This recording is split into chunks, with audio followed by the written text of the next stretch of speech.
Hello friends, welcome to fundamental chemistry. आज हम लोग 4, 5 और 6 अप्रैल का जो आपका इस साल एग्ज़ाम हुआ है, बोथ शिफ्ट 1 एंड शिफ्ट 2, इस पर हम लोग ऑर्गेनिक केमिस्ट्री का क्वेश्चंस को देखेंगे। एंड फ्रेंड्स, ये पार्ट 1 है क्योंकि हम छोटा वीडियो बनाएंगे और पार्ट 2 में बाकी कवर कर देंगे। सो देखिए, हम अगेन कैटेगराइज करके रखे हुए इस बार अच्छे से। जैसे आप देख सकते हैं, GOC करके हो गया। हाइड्रोकार्बन पे आपको हम क्वेश्चंस कराएंगे, अल्कोहल, फेनॉल, ईथर और अल्डिहाइड एंड कीटोन। इसके बाद जो भी बच जाएगा वो हम पार्ट 2 में आपका कवर कर देंगे। तो चलिए डायरेक्ट अब लेक्चर को स्टार्ट करते हैं। देखिए, GOC में आपका बेसिकली हमेशा क्या आता है, स्टेबिलिटी पे क्वेश्चन ज़्यादा बनता है, इंटरमीडिएट की स्टेबिलिटी पर। तो देखिए, यहाँ पर सभी आपको क्या है, कार्बोनाइन। सिंपल सा बात है, हमें कार्बोनाइन की स्टेबिलिटी देखनी है। देखिए फ्रेंड्स, हम हमेशा क्या कहते हैं, जब कभी भी स्टेबिलिटी की बात आए ना, तो आप एक चीज़ हमेशा चेक कीजिए, क्या कोई एक एरोमेटिक सिस्टम बन रहा है। सबसे पहले वही देखने की कोशिश कीजिए, जहाँ कार्बोनाइन दे रखा हो और इसके पहले हम प्रीवियसली क्वेश्चन सॉल्व कराए थे, तो चाहे ऐसा सिस्टम हो या फिर आपका कुछ इस तरह का सिस्टम हो। तो यहाँ पर भी क्या होता था, ये एरोमेटिक है, ये एंटी एरोमेटिक है। उसी तरह जब माइनस कर देंगे, अब ये एरोमेटिक हो जाएगा, अब ये एंटी एरोमेटिक हो जाएगा। कॉन्सेप्ट क्लियर हो रहा है ना? तो यही है, चाहे कार्बोकेटाइन के सेंस में दे या कार्बोनाइन के सेंस में दे, जब भी स्टेबिलिटी की बात करें हमेशा चेक कीजिए एरोमेटिक है कि नहीं। तो हमें दिख रहा है 4 एरोमेटिक है, 1 एंटी एरोमेटिक है, और बाद बाकी ये दोनों एज इट इज नॉर्मल रहेगा, तो सबसे ज्यादा 4 स्टेबल होगा। देखिए 4 4 4, सीधे यही आंसर 2। ऑप्शन इलिमिनेशन पे हम लोग कर लिए नहीं कि अब सबसे कम होगा 1, सबसे कम होगा 1, बाद बाकी 2 और 3 में कैसे डिसाइड करेंगे। इसमें एंगल स्ट्रेन है, इसमें कम है, इसलिए 3 पहले आएगा, देन 2, आंसर इज दिस। अब ये कार्बोकेटाइन की स्टेबिलिटी की बात हो रही है, इसको कितनी बार हम करा चुके हुए हैं, like 3 degree, then 2 degree, then 1 degree, then methyl. तो 1 2 4 and 3, 1 2 4 and 3, answer is 4। Simple. अब कार्बोकेटाइन के सेंस में भी हम आपको बता दिए, इधर भी, जो कि हम लोग पहले PYQ सॉल्व कर चुके हुए हैं जब जनवरी फरवरी का देख रहे थे। देखिए अगेन, पीछे क्या था, कार्बोनाइन की स्टेबिलिटी के पॉइंट ऑफ व्यू से पूछ रखा था, अब उसको बेसिक स्ट्रेंथ के टर्म में पूछ दिया हुआ है। और बेस का क्या काम है, एक अच्छा बेस को कितना इजीली इलेक्ट्रॉन दे सकता है फॉर डोनेशन, तो हमें वही देखना है। एक तरीका ये है कि आप सभी को चेक कर सकते हैं, जैसे अगर हम आपको सबको तोड़ के दिखाए, OH माइनस ठीक है, H भी ठीक है, OR भी ठीक है, एक सेट। और सेकंड सेट अगर आप देखेंगे ध्यान से, एक O- है और एक आपका ये भी O- है, बस फर्क क्या है, Me। अब आप नॉर्मली सोचिए, हम अभी आपको क्या कहे, एक अच्छा बेस का मतलब है कितना इजीली वो इलेक्ट्रॉन को डोनेट कर सकता है। अगर ये 3 सिस्टम को आप देखेंगे तो इसे कहेंगे लोकलाइज्ड। लोकलाइज्ड हम कितनी बार बता चुके हैं, ये माइनस इसी पर है, कहीं नहीं जा रहा है। बट ये क्या है, डीलोकलाइज्ड, उड़ के इस ऑक्सीजन से इस ऑक्सीजन पे गया, उसी तरह ये उड़ के इस ऑक्सीजन से इस ऑक्सीजन पे गया। तो ऐसा सिस्टम जब डीलोकलाइज्ड होता है तो वो लोन पेयर लेस अवेलेबल होता है डोनेशन के लिए, इसलिए वो एक अच्छा बेस नहीं कहलाएगा। तो आप IQ लगाइए, इन पांचों सेट में सबसे घटिया 3 और 4 होगा और सबसे आखिरी में ही देखने को मिलेगा।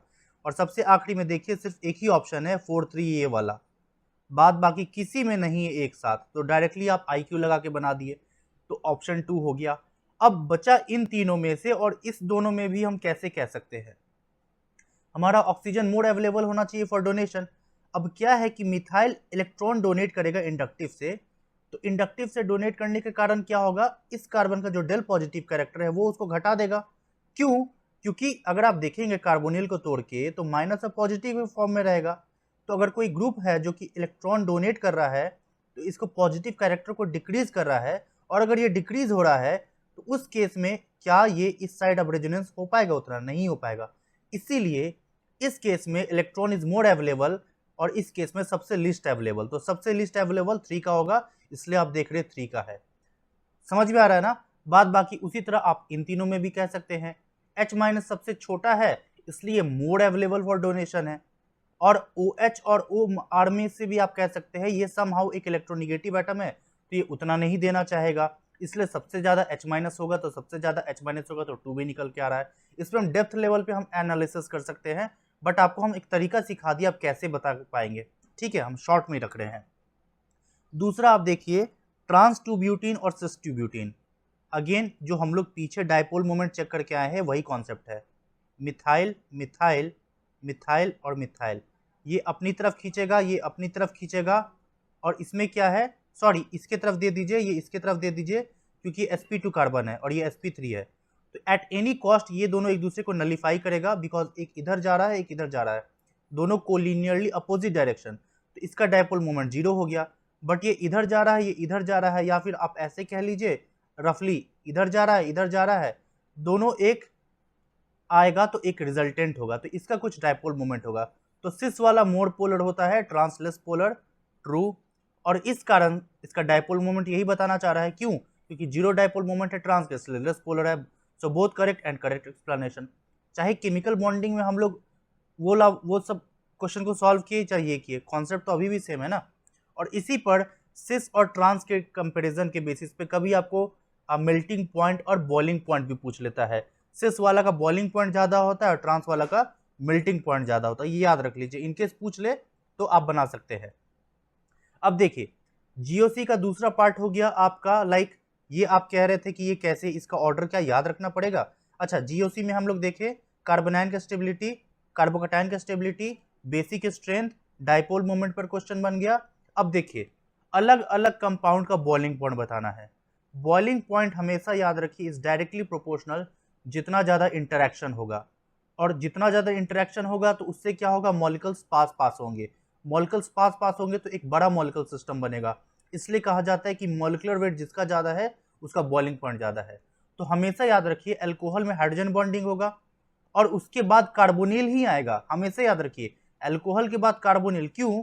क्योंकि अभी हम क्या बताए, बॉइलिंग पॉइंट इंटरेक्शन पर डिपेंड कर रहा है, और कार्बोनिल को अगर आप तोड़ के देखेंगे पॉजिटिव और निगेटिव के फॉर्म में, ये मोर पोलर है कंपेरेटिव टू ये ईथर या हाइड्रोकार्बन। इसलिए अल्कोहल के बाद हमेशा एल्डिहाइड कीटोन आता है, तो हमेशा आप यही दोनों का ऑर्डर चेक कीजिए, और इन दोनों का थोड़ा कंपेरेबल होता है। तो हमेशा अल्कोहल के बाद कार्बोनिल, तो ए के बाद बी नहीं है, हाँ नहीं है, नहीं है, डायरेक्टली ए, ऑप्शन 2 क्लियर हो गया।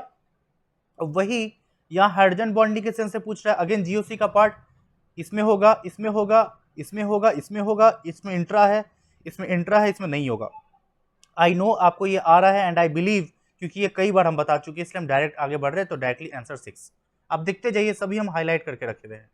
पीछे हम लोग जीओसी कवर कर लिए, अब हम लोग हाइड्रोकार्बन से स्टार्ट करते हैं। देखिए ये क्वेश्चन चाहे 4 अप्रैल का हो या 6 अप्रैल का हो, कॉन्सेप्ट अभी भी रिपीट किया है, जो कि 29 जनवरी 2024 का जो हम पीवाईक्यू में सॉल्व कराए थे। देखिए कैसे, यहाँ पर आप देख सकते हैं ये क्या क्वेश्चन है, कॉन्सेप्ट ओजोनोलाइसिस। वही कॉन्सेप्ट यहाँ पे भी अभी भी क्या रिपीट कर रहा है, ओजोनोलाइसिस। हम यहाँ बताए थे ओजोनोलाइसिस 2 तरह से होता है, एक रिडक्टिव एक ऑक्सीडेटिव। रिडक्टिव में पहचानने का तरीका है जिंक देना होना चाहिए, तो देखिए जिंक यहाँ पर अवेलेबल है। अब जिंक के कारण क्या होता है कि एल्डिहाइड बनता है, ठीक है, एल्डिहाइड तो बना, और अगर कीटोन होता तो कीटोन तो ऑक्सीडाइज नहीं कर सकता है, लेकिन एल्डिहाइड कर सकता है। लेकिन एल्डिहाइड से एसिड तभी पॉसिबल है जब वो ऑक्सीडेटिव होता है, लेकिन अगर रिडक्टिव होता है तो एल्डिहाइड तक रुक जाता है, उसका प्रूफ है जिंक। तो यहाँ पर भी जिंक दे रखा हुआ है, तो देखिए आप प्रूफ देखिए, यहाँ से जब तोड़ेंगे तो एक एल्डिहाइड निकल के आ रहा है, इसका मतलब ही है कि रिडक्टिव ओजोनोलाइसिस। तो देखिए जिंक है, जिंक है, ऑप्शन 2 गलत, 4 गलत। अब इसमें भी कैसे डिसाइड करेंगे, ये देख रहे हैं ये मिथाइल कीटोन है, और मिथाइल कीटोन से क्या हो रहा है, एसिड बन रहा है। बेसिकली ये कार्बन कार्बन बॉन्ड टूट कर आपका एसिड है और करस्पॉन्डिंगली उसका सॉल्ट फॉर्म कर रहा है।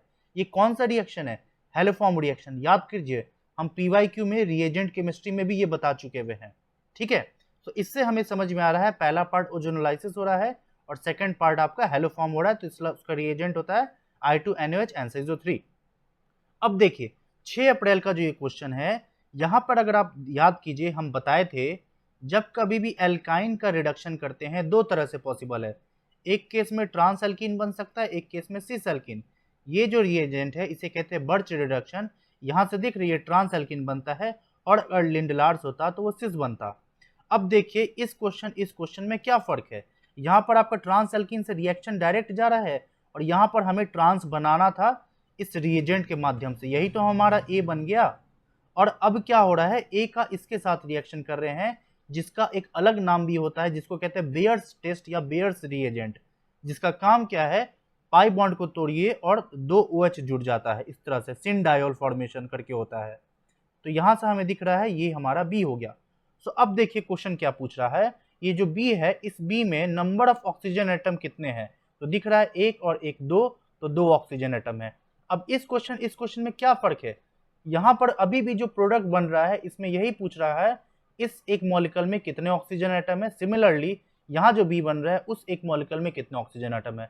तो कॉन्सेप्ट ऑफ क्वेश्चन सेम है, बट आप समझ ही गए। ओजोनोलाइसिस रिपीट किया और यहाँ तो बर्च रिडक्शन आपको बता ही दिए, और एक ये था बेयर्स टेस्ट। अब इधर आइए, ये अगेन हाइड्रोकार्बन पे एल्कीन का रिएक्शन है, ये HI का रिएक्शन कराते हैं, मार्कोनिकोव एडिशन H+I- तो डायरेक्टली कह सकते हैं। अगेन HI की तरह HBr भी जाएगा, मार्कोनिकोव एडिशन, ये भी हम करा चुके हुए हैं। Br2 Br 2 ग्रुप लगता है। अब ये देखिए हम PYQ का जो बताते हैं हमेशा, हम जब 29 जनवरी 2024 का पेपर सॉल्व करा रहे थे तो इसमें बताना था कौन सा करेक्ट है, वो तो अलग बात हो गई। अब देखिए एल्कीन के HI के साथ रिएक्शन, वही चाहे ये रिएक्शन हो या ये रिएक्शन हो, कॉन्सेप्ट सेम है। अब इसी में देखिए ये Br2 का लाइट के साथ दे रखा हुआ है, यहाँ लाइट नहीं है, हम ये भी करा चुके हैं, इसका लिंक यहाँ आई बटन पे मिल जाएगा। अब यहाँ पर एक चीज आप देखेंगे, बस कॉन्सेप्ट कैसे रिपीट करता है। हम क्या बताए थे, ये NH2 की जगह OH लग जाएगा, बस इसमें फर्क ही क्या था, ये कार्बन को हटा दिया था, बट कार्बन क्यों हटेगा, तो देखिए प्रूफ देखिए, 1 और 2 3 कार्बन चाहिए, 1 और 2 3 कार्बन अभी भी है, बट फंक्शनल ग्रुप OH आएगा, बट यहाँ पर NO2 रखा है जो कि गलत है।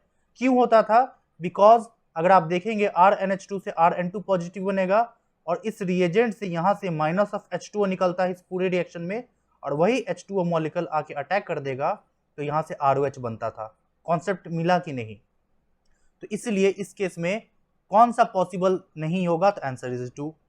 अब ब्यूट-2 आइन अभी हम लोग देख कर आए, एक सिस हो सकता है और एक ट्रांस हो सकता है, तो इसलिए ज्योमेट्रिकल आइसोमेरिज्म इसका 2 पॉसिबल है, ठीक है।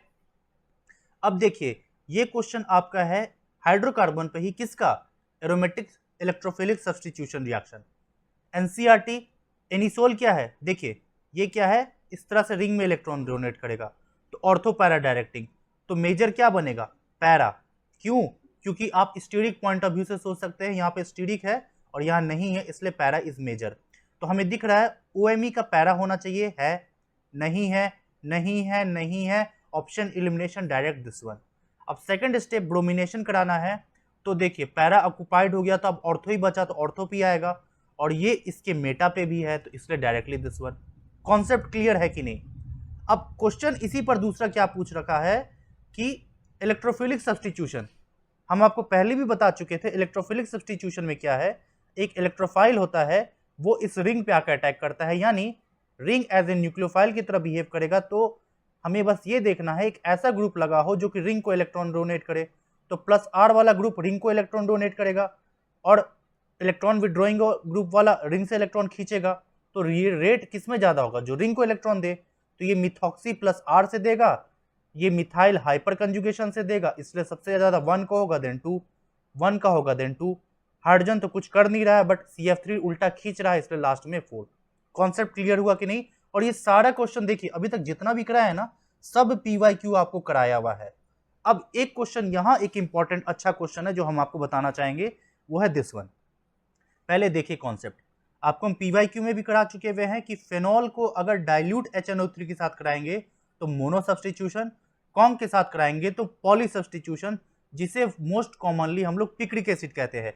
अब आप ध्यान दीजिएगा, अगर अगली बार पूछे पिक्रिक एसिड क्या है तो सीधे 2,4,6 ट्राइनाइट्रोफेनॉल याद रखिए, ठीक है।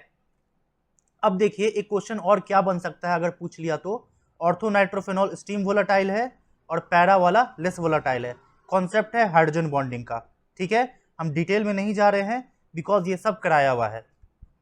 अब देखिए यहां जो क्वेश्चन दे रखा वो एनसीईआरटी, देखिए क्या कह रखा है, ये पिक्रिक एसिड, ठीक है। इसको एक और बनाने का तरीका है, वो क्या है कि हम फेनॉल, अगर हम ये जो फेनॉल है यहीं ले लेते हैं, इसको पहले हम कॉन्सेंट्रेटेड सल्फ्यूरिक एसिड से ट्रीट करें, यानी दिस वन, तो इससे ट्रीट करेंगे तो देखिए 2 और 4 डाइसल्फोनिक एसिड बनेगा। यानी अगर हम यहां पर लिखें OH SO3H और SO3H, और जब फर्दर इसको कॉन्क किससे, कॉन्क नाइट्रिक एसिड से ट्रीट करते हैं तो 2,4,6 ट्राइनाइट्रोफेनॉल, यानी ये बन जाता है। तो ये हो गया मेरा B और ये हो गया मेरा A। तो अब क्वेश्चन क्या बनता है, A और B में ऑक्सीजन एटम्स कितने हैं, तो देखिए 3, 3 6 1 7, 7 1 8, 8 2 10, 2 12, 2 14 एंड 6 14। अब सवाल ये बनता है कि यहां से यहां कैसे पॉसिबल होगा। आप याद कीजिए जब हम PYQ सॉल्व करा रहे थे एमीन वाला, तो हम अच्छे से डिटेल में डिस्कस किए थे कैसे अगर आप Cl का अलग अलग टेम्परेचर कर रहे हैं डिपेंडिंग अपॉन एक बार नाइट्रो ले ले या 2 नाइट्रो ले ले या बिल्कुल नहीं ले ले, उस केस में यानी सिंपल कॉन्सेप्ट है, यहाँ पर Cl का जगह OH लग जाएगा जिससे कि फिनॉल बनता है। ये GMP ऑफ फिनॉल में भी हम ये चीज कराए थे, ठीक है। अब ये RTR हम बहुत करा चुके हुए हैं, कई बार बता चुके थे और कहे थे कि खूब क्वेश्चन बनता है। याद कीजिए RTR में O- एल्डिहाइड बनता है, O- CHCl2 बनता है, और कितनी बार बता चुके हैं यहाँ जो इंटरमीडिएट बनता है वो हमेशा कार्बिन होता है। तो कौन सा नहीं होता? CHCl3, रैदर ये एक रिएजेंट होता है, ठीक है। तो not observe, answer is your 4। अब देखिए ये एक अच्छा क्वेश्चन है, बेसिकली फालतू ही क्वेश्चन कहेंगे इसको हम, ये नाम से पूछ दिया हुआ है तो हम आपको डायरेक्टली बोल दे रहे हैं, आप याद करके चल जाइए। काछे मतलब एक साथ, काछे चौल, ठीक है, बंगाली बोल रहे थोड़ा, काछे चौल, काछे मतलब होता है एक साथ, तो 1 to डायोल। अब देखिए काछे चौल पूछ चुका हुआ है तो यानी चांसेस है इन दोनों में से पूछ लेगा। तो ये हमें बेंजीन 1,4 डायोल जिसको क्विनोल कहते हैं और रिसोर्सिनॉल, ये दोनों नाम याद रखिए। नहीं तो हो सकता है क्रेसोल के नाम पर पूछ देगा, ऑर्थो मेटा पैरा। ऑर्थो में बस याद क्या रखना है, मिथाइल और OH रहेगा। अगर ऑर्थो पे तो ऑर्थो क्रेसोल, मेटा पे है तो मेटा क्रेसोल और पैरा पे है तो पैरा क्रेसोल। क्लियर? अब हम आते हैं, ये तो बहुत ही रद्दी क्वेश्चन है, हम कई बार आपको करा चुके हुए हैं। जब कभी भी अल्काइल फेनाइल ईथर हो, बॉन्ड तोड़िए हमेशा फेनॉल, गलत गलत, फेनॉल फेनॉल। अगर हम बॉन्ड तोड़ रहे हैं तो ऑब्वियस सी बात है यहां से तोड़ेंगे तो I-X- इस कार्बन से अटैच होगा तो हमेशा CH3X बन के निकल कर आएगा। इसलिए ये बहुत ही बार हम करा चुके हैं, कहाँ? ईथर वाले चैप्टर में, ठीक है। इसलिए इसका आंसर हो जाएगा CH3Cl। क्लियर? अब आते हैं एल्डिहाइड एंड कीटोन। ये बहुत सिंपल है, GMP में कराए थे कि जब कभी भी कार्बोनिल को रिड्यूस करना है, CH2 बनाना है, तो हमेशा चाहे क्लीमेंसन करा लीजिए या उल्फ किश्नर। यहाँ क्लीमेंसन पे पूछ चुका हुआ है और ये रिएजेंट अब उल्फ किश्नर पे पूछ चुका हुआ है। क्या फर्क है? सब PYQ आपको कराया हुआ है। अब देखिए ये भी हम बताए थे, अगर रिएक्टिविटी पर क्वेश्चन बनता है तो किसका ज्यादा बेस्ट रिएक्टिविटी होगा? एल्डिहाइड का। उसमें भी आप याद कीजिए हम बताए थे ये वाला ग्रुप सबसे छोटा होना चाहिए, उसमें भी इलेक्ट्रॉन डोनेटिंग वाला नहीं होना चाहिए। इन तीनों में अल्काइल ग्रुप लगा हुआ है बट यहाँ H लगा हुआ है, और बाद बाकी कॉमन सभी में क्या है, ये ग्रुप कॉमन है, बस इसमें H छोटा ग्रुप है इसलिए ये मोस्ट रिएक्टिव हो जाएगा। अब ये क्वेश्चन आपको हम नहीं कराए थे, बेसिकली ये तो हम जरूर कराए थे कि अल्डोल कंडेंसेशन रिएक्शन कैसे होता है, इस अल्फा हाइड्रोजन के कारण होता है।